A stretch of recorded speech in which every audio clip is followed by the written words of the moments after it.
Boa tarde. Nesse segmento do Visão Libertária, vamos ao artigo sugerido por Éder Sena, escrito por CryptoCore, revisado por Stanley Calderelli e narrado por Roqueiro Libertário. O Uruguai enfrenta febre de Wuhan sem lockdown e quarentena e tem bom desempenho. Em contraponto ao que tem acontecido em Banânia e na terra do sul do mundo, que alguns chamam de Brasil e Chile respectivamente, entre outros lugares da América do Sul, onde o número de doentes por coronavírus e problemas no sistema de saúde tem gerado preocupações para os médicos, os moradores cisplatinos têm notícias boas em relação à pandemia da febre de Wuhan. Os resultados lá na terra mais queridinha da América Latina, no Uruguai, levaram o chefe da máfia estatal de lá, Luiz Lacalle Pou, a anunciar na semana passada o retorno às aulas presenciais a partir de junho, após 2 meses de paralisação das escolas e universidades. Vale lembrar que, na Cisplatina, não foram impostas medidas ditatoriais tão sem sentido e autoritárias como aqui em Banânia, por exemplo. A maioria dos comércios não foi obrigada a fechar, nem foi decretado o uso de máscaras obrigatório. Os casos lá se mantiveram baixos, com 769 confirmados e 618 recuperados. A grande maioria se curou em casa, sem necessidade de ir a um hospital, e houve 22 mortes, que segundo eles, já apresentavam doenças crônicas antes de contrair o vírus do PCC.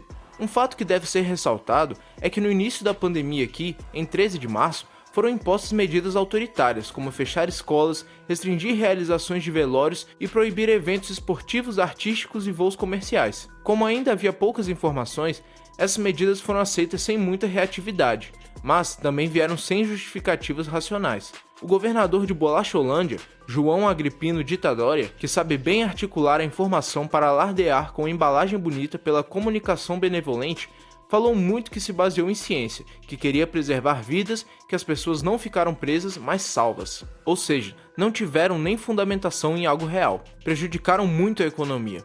Não dá para separar vidas de economia. Economia são as atividades das pessoas. Aqui foram medidas mais leves do que as de lugares vizinhos, mas muita gente faliu e não pôde contornar o impedimento para sustentar a própria família. Por exemplo, na cidade de São Paulo, graças à permissão para proibir que o Supremo Tribunal Federal, STF, definiu, o João Locke Dória mandou soldar portas de comércios cujos donos insistiam em abrir para não falir, para continuar a sustentar a si e suas famílias. Um absurdo. Mas depois, quando foram surgindo mais informações a respeito do vírus, da letalidade e do contágio, as pessoas e empresas foram se adaptando, enfrentando as decisões autoritárias conforme suas necessidades e capacidades, e a máfia estatal começou a falar em reduzir a autoritarice, mas enrolou muito. Postergou o quanto conseguiu a data da liberação das atividades comerciais, até divulgar os planos para a reabertura na Terra da Garoa e no estado de São Paulo. Uma coisa importante que aconteceu foi que mesmo antes do governo obrigar quarentena, como ocorreu em países lá do socialistão do hemisfério norte, que alguns chamam de Europa, a quarentena para quem não está doente tem outro nome: cerceamento da liberdade de ir e vir. O uso de máscaras, afastamento interpessoal e medidas sanitárias foram adotadas espontaneamente pelas pessoas, nas ruas, em ônibus, nas residências, condomínios e empresas, antes mesmo dos governos obrigarem isso também. Isso mostra que não precisa de um governo algemar ou colocar um fuzil na cabeça das pessoas para que eles tomem por si mesmos as precauções que julguem necessárias. É somente cada pessoa que sabe o que é melhor para ela mesma. Perceba que o problema das imposições dos ditadores bananenses não são as medidas em si, mas a obrigatoriedade. Até lá na Chucrutilândia, houve protestos contra a interrupção das atividades. Ninguém aguenta. Mas houve casos em que a própria medida foi idiota por si só. Em Teresina, teve rodízio de pessoas com base no número final do CPF.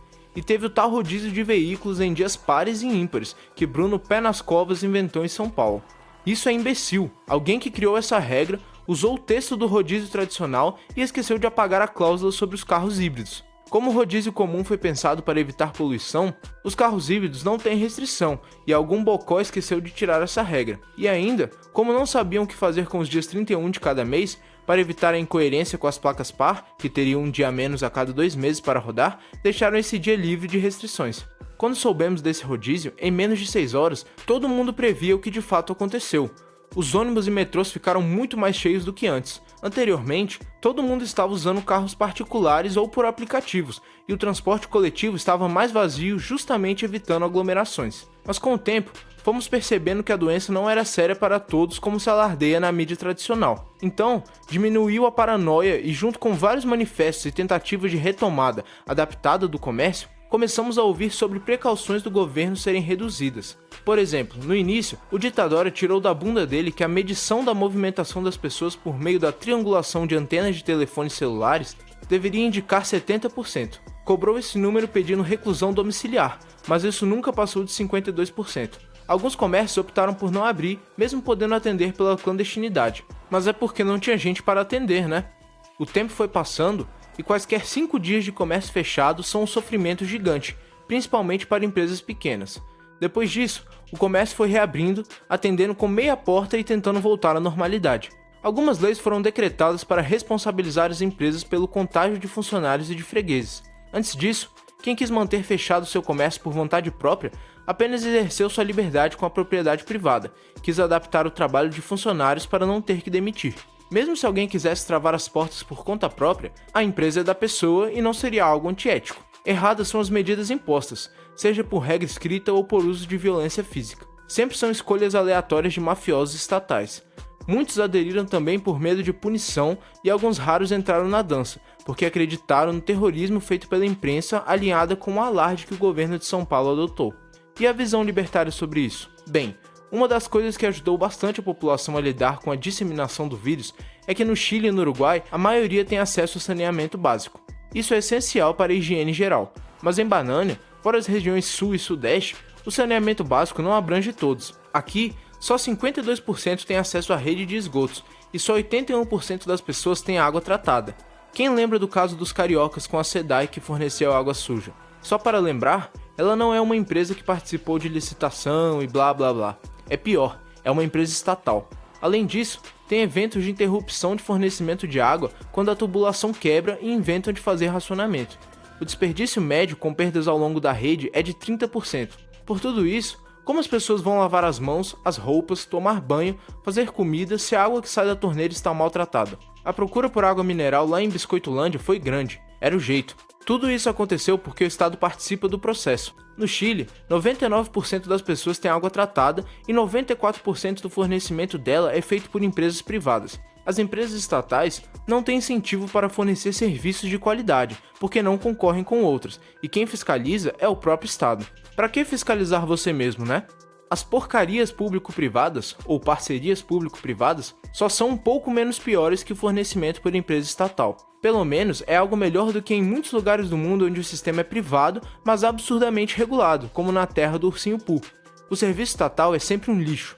Quanto menor a concorrência, maior o incentivo político para que os dados sejam distorcidos pelas máfias estatais para mentir sobre a tal eficiência do setor público. Por exemplo, a ditadura chinesa tem incentivo para reduzir o número de infectados para parecer que o governo consegue lidar bem com uma pandemia. Aqui em Banânia, preferem inflar o número de casos para justificar pedido de mais dinheiro à máfia federal, independentemente da dívida que beira a totalidade do PIB. Ou seja, sempre que o Estado interfere menos, seja no saneamento, educação, segurança, seja com regulações, concessões, é melhor.